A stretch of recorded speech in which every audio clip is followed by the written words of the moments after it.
Hello everyone, welcome to Words and Wonders. Today I will be reading chapter 142 of the Grimm's Fairytale series, Simeli Mountain. Please like and subscribe if you like what I do here. Now, let's begin.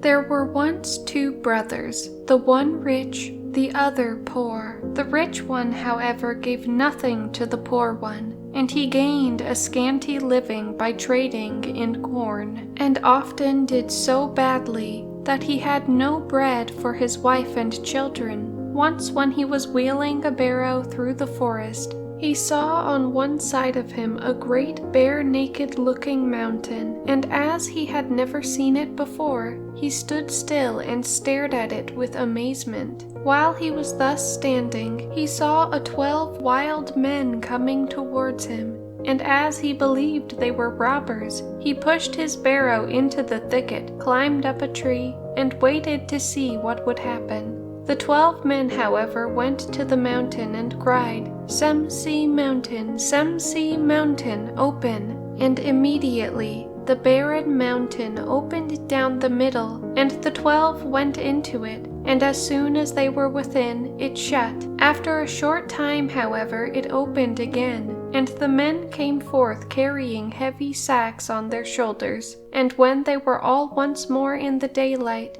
they said, "Simeli Mountain, Simeli Mountain, shut thyself." Then the mountain closed together, and there was no longer any entrance to be seen to it, and the 12 went away. When they were quite out of sight, the poor man got down from the tree, and was curious to know what really was secretly hidden in the mountain. So he went up to it and said, "Simeli Mountain, Simeli Mountain, open." And the mountain opened to him also.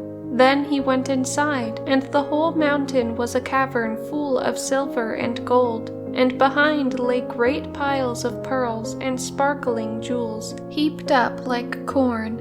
The poor man hardly knew what to do, and whether he might take any of these treasures for himself or not. But at last he filled his pockets with gold, but he left the pearls and precious stones where they were. When he came out again, he also said, "Simeli Mountain, Simeli Mountain, shut thyself." And the mountain closed itself, and he went home with his barrow. And now he had no more cause for anxiety, but could buy bread for his wife and children with his gold, and wine into the bargain. He lived joyously and uprightly, gave help to the poor, and did good to everyone. When, however, the money came to an end, he went to his brother, borrowed a measure that held a bushel, and brought himself some more, but did not touch any of the most valuable things. When for the third time he wanted to fetch something, he again borrowed the measure of his brother. The rich man had, however, long been envious of his brother's possessions and of the handsome way of living which he had set on foot, and could not understand from whence the riches came, and what his brother wanted with the measure. Then he thought of a cunning trick, and covered the bottom of the measure with pitch.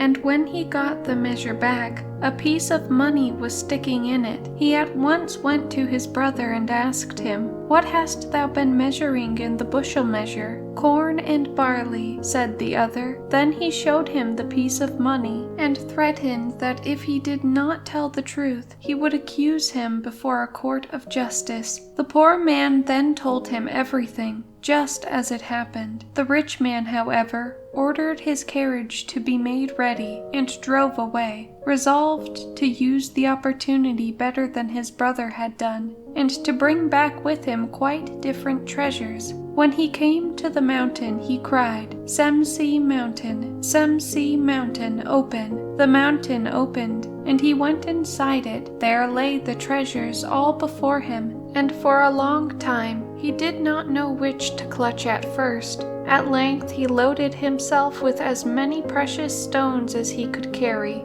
He wished to carry his burden outside, but as his heart and soul were entirely full of the treasures, he had forgotten the name of the mountain and cried, "Simeli Mountain, Simeli Mountain, open!" That, however, was not the right name, and the mountain never stirred, but remained shut. Then he was alarmed, but the longer he thought about it, the more his thoughts confused themselves, and his treasures were no more of any use to him. In the evening the mountain opened, and the 12 robbers came in, and when they saw him they laughed and cried out, "Bird, have we caught thee at last? Didst thou think we had never noticed that thou hadst been in here twice? We could not catch thee then. This 3rd time thou shalt not get out again." Then he cried, "It was not I, it was my brother." But let him beg for his life and say what he would, they cut his head off.